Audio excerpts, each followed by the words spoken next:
Hello नमस्कार दोस्तों, model classes free में आप सभी का स्वागत है। आज हम देखेंगे गॉस की प्रमेय तथा इसे सिद्ध करेंगे, ठीक है ना। तो आज से हम स्टार्ट करेंगे क्लास 12 चैप्टर 1, जिसका नाम है आवेश एवं विद्युत क्षेत्र। तो इसका पहला प्रश्न स्टार्ट करते हैं। तो पहला है, गॉस की प्रमेय लिखिए तथा सिद्ध कीजिए। तो गॉस की प्रमेय लिखने के लिए आती है तथा इसे सिद्ध करने के लिए आता है। तो स्टार्ट करते हैं। तो गॉस की प्रमेय जो है वो है किसी बंद पृष्ठ से होकर, गॉस की प्रमेय जो है वो है किसी बंद पृष्ठ से होकर गुजरने वाला संपूर्ण विद्युत फ्लक्स, ठीक है ना। तो किसी बंद पृष्ठ, कोई बंद पृष्ठ होगा, किसी प्रकार का कोई बंद पृष्ठ, मान लीजिए वृत्त के जैसे कोई बंद पृष्ठ होगा, ठीक है ना। तो किसी भी आकृति का हो सकता है, हम ये ऐसा नहीं बता रहे हैं कि वृत्त के जैसा हो, मतलब किसी भी आकृति का हो सकता है। तो किसी बंद पृष्ठ से होकर गुजरने वाला संपूर्ण विद्युत फ्लक्स उस बंद पृष्ठ के अंदर, उपस्थित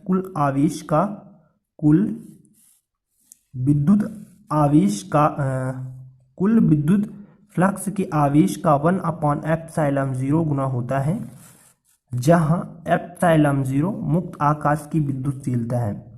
तो गॉस की प्रमेय जो है किसी बंद पृष्ठ से होकर गुजरने वाला संपूर्ण विद्युत फ्लक्स उस बंद पृष्ठ के अंदर उपस्थित कुल विद्युत फ्लक्स के आवेश का सदैव, ठीक है ना, यहाँ पास लिख दीजिएगा, सदैव 1/ε0 गुना होता है, जहां ε0 मुक्त आकाश की विद्युतशीलता है। फिर चलते हैं आगे। तो ये गॉस की प्रमेय है, इसे याद रखिएगा। फिर आगे है,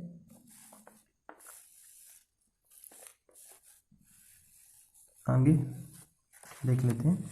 आगे, यदि किसी बंद पृष्ठ के अंदर, मान लेते हैं कि यदि किसी बंद पृष्ठ के अंदर उपस्थित कुल आवेश क्यू है, ठीक है ना, क्या है, क्यू हो, तो गॉस की प्रमेय से, यदि हम मान लेते हैं कि बंद पृष्ठ के अंदर उपस्थित कुल आवेश क्या है, क्यू हो, तो गॉस की प्रमेय से उस बंद पृष्ठ के से गुजरने वाला संपूर्ण विद्युत फ्लक्स, ठीक है ना। तो संपूर्ण विद्युत फ्लक्स को इस प्रदर्शित करते हैं फाई इसे, ठीक है ना।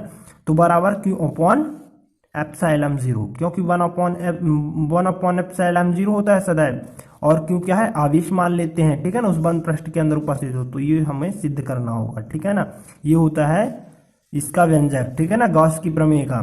तो यही लास्ट में हमें सिद्ध करना है। तो अब इसका हम प्रमाण देंगे, ठीक है ना। तो अब लिख लेते हैं प्रमाण।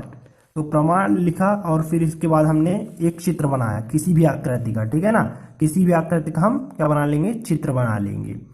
तो मान लीजिए किसी बिंदु ऊपर, मान लेते हैं, माना एक बंद पृष्ठ, ये कोई हो गया बंद पृष्ठ, ठीक है ना, किसी भी आकृति का हो सकता है। हम ऐसा नहीं करें कि आप वृत्तीय जैसे बनाइए, किसी भी आकृति का बना सकते हैं। तो मतलब बंद होना चाहिए, बस वो क्या होना चाहिए, बंद होना चाहिए, मतलब पूरा एकदम बंद होना चाहिए। तो माना एक बंद पृष्ठ एस के अंदर, बिंदु ओ पर, क्या है, बिंदु ओ पर, ठीक है ना, ये क्या है, बिंदु ओ है, ठीक है ना, बिंदु ओ पर प्लस क्यू आवेश रखा है। तो यही लिखा है हमने, तो ये सब लिखाएंगे, इसको लिखेंगे, रखा है। फिर बिंदु ओ से, ये क्या है, बिंदु ओ है, बिंदु ओ से आर दूरी पर, ये आर है, आर दूरी पर एक बिंदु क्या है, पी है, ठीक है ना, एक बिंदु का है पी है, कोई बिंदु पी है, वही लिख दिया। फिर ये हमने यहां तक लिख लिया, ठीक है ना। और ई क्या है, क्षेत्र की दिशा, ई वेक्टर क्या है, क्षेत्र की दिशा। और जो डी एस है वो अल्पपृष्ठ है, एन क्या है, अविलंब है, और ये हमने बता दिया थीटा क्या है, ई वेक्टर और डी एस वेक्टर के मध्य का कोण है, ठीक है ना, याद रखिएगा। फिर है आगे देख लेते हैं। तब बिंदु पी पर विद्युत क्षेत्र की तीव्रता, अब हम क्या ले लेते हैं, तब बिंदु पी पर, अब हम इस पर ज्ञात करेंगे, ठीक है ना। तब बिंदु पी पर विद्युत क्षेत्र की तीव्रता, क्षेत्र की ये क्या है तीव्रता, ठीक है ना। ई वेक्टर क्या है क्षेत्र की तीव्रता, तो वही लिखा ई बराबर 1/4πε0 into Q upon are square, ठीक है ना। तो वर्ग के स्क्वायर होता है, तो ये जो आवेश होता है बटे आर स्क्वायर लिखा जाता है, ये क्षेत्र की तीव्रता का सूत्र होता है। तो इसे नाम दे दीजिए समीकरण नंबर 1। फिर आगे इसको भी सिद्ध करना बताएंगे, अभी इसको ही देखते हैं। फिर इसकी दिशा ओपी वेक्टर के अनुदिश होगी, इसकी दिशा जो होगी ओपी वेक्टर के अनुदिश होगी। ये जो है ओपी वेक्टर, ठीक है ना, ओपी वेक्टर की क्या होगी अनुदिश, ठीक है ना, क्या होगी ओपी वेक्टर की, ओपी वेक्टर के अनुदिश होगी। यही लिखा इसकी दिशा क्या होगी, इसकी क्षेत्र की तीव्रता की, इसकी दिशा ओपी वेक्टर की अनुदिश होगी। फिर आगे देख लेते हैं, आगे जो है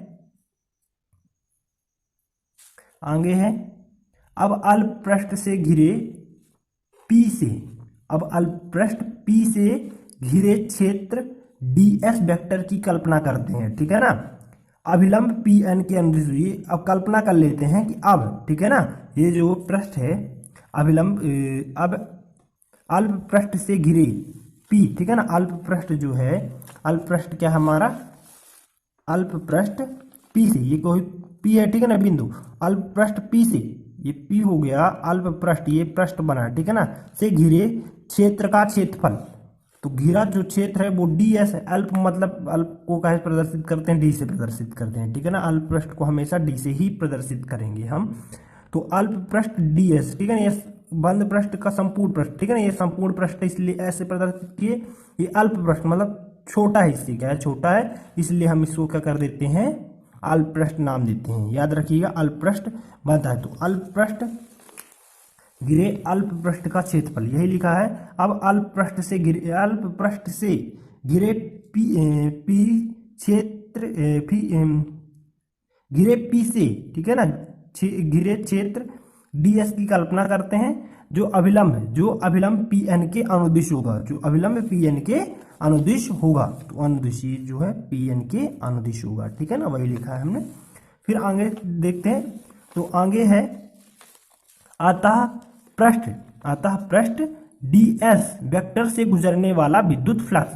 अब हम ले लेते हैं, यहाँ से क्या होगा गुजरने वाला विद्युत फ्लक्स, तो जो फ्लक्स होगा उसको क्या होगा, तो अल्प पृष्ठ था इसलिए अल्प इसमें भी लगाएंगे, डी फाई ई बराबर E vector into ds vector सदिश रूप में होगा, ठीक है ना। तो यही हमने लिख दिया, यहाँ कहाँ से लिखा अल्प पृष्ठ के लिए ई वेक्टर था और ds वेक्टर जहां लिखेंगे आगे। इसके बाद जो है हमने देखा डी फाई ई बराबर E into D S into cos theta, अभी हमने सदिश रूप में लिखा था, अब इसके आगे हमने इसको सदिश रूप में हटा दिया, ठीक है ना।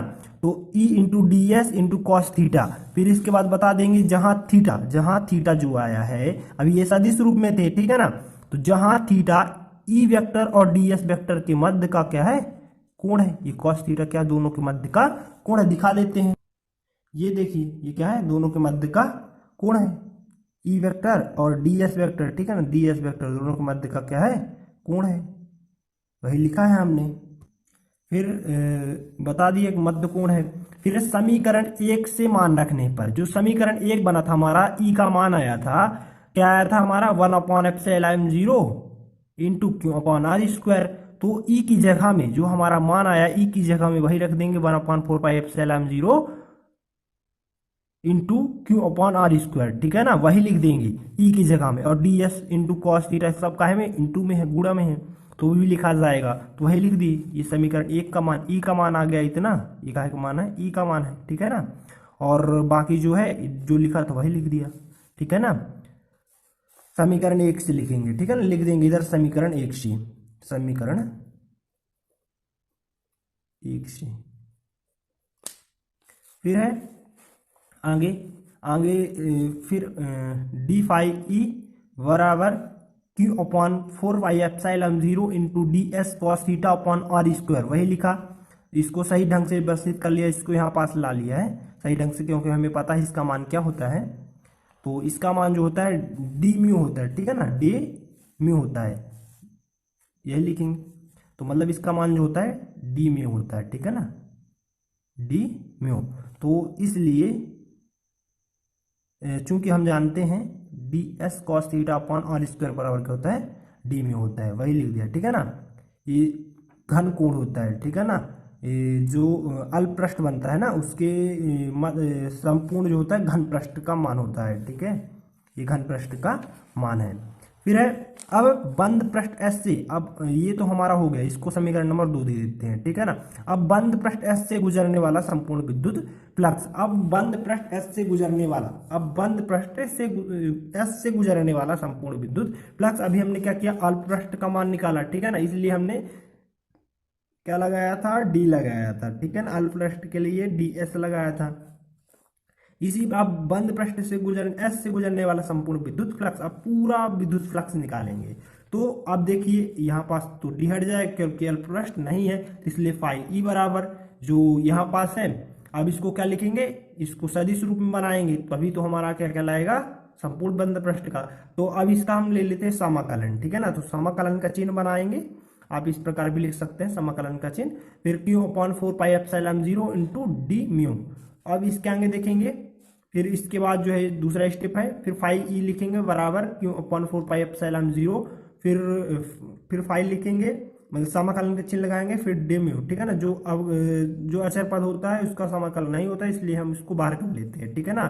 एक नियतांक है इसलिए अचर पद कहलाएगा। फिर फाई जो था वही लिखें, समाकलन डी म्यू, इसलिए फाई ई, जो फाई ई बराबर Q upon 4 pi epsilon 0 into 4 पाई, ठीक है ना। तो चूंकि हमें पता है जो समाकलन और डेल म्यू का मान होता है वो 4 पाई होता है, ठीक है ना। ये घन पृष्ठ का मान होता है, मतलब जो घन का संपूर्ण पृष्ठ होता है, ठीक है ना। ये घन का क्या होता है, संपूर्ण पृष्ठ होता है।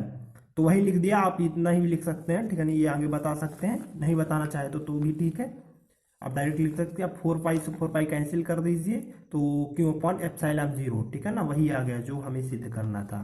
तो फाई ई बराबर क्यू अपॉन एप्सिलॉन 0, ठीक है ना। 4 पाई से 4 पाई काट दीजिए, फिर क्यू अपॉन एप्सिलॉन 0 बचा होगा, वही लिख दिया। यही अभिष्ट व्यंजक है, ये जो हो गया यही क्या है, गास की प्रमेय का व्यंजक है। फिर लास्ट में लिख दी यही गास की प्रमेय है, ठीक है ना। ये गास की क्या है, प्रमेय है। तो गास की प्रमेय जो है किसी भी आकृति के बंद पृष्ठ के लिए सत्यापित होती है, किसी भी आकृति के बंद पृष्ठ के लिए। तो अभी के लिए बस इतना ही, गास की प्रमेय आप लोग देख लीजिएगा, ना समझ में आए तो आप किसी भी बुक से कॉन्सेप्ट को समझ लीजिएगा, फिर आप हमारे वीडियो भी देखते रहिएगा तो आपकी समझ में आ जाएगा। अभी के लिए बस इतना ही, थैंक यू, धन्यवाद।